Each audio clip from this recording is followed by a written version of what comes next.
Ito guys, naggawa na naman ako ng pork belly. Gagawin ko naman siya ngayon ng dinakdakan.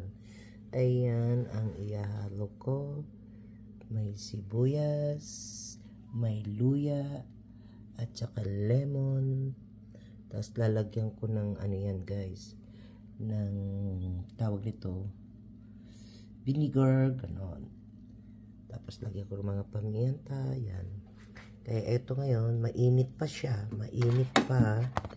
Yan, mainit pa siya. So, iintayin ko na lalamig. So, niluto ko lang ito ng medium para maano siya.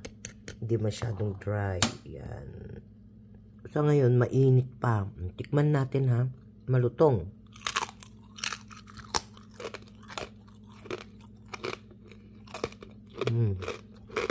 Papakita ko mamaya guys pagkatapos na, okay?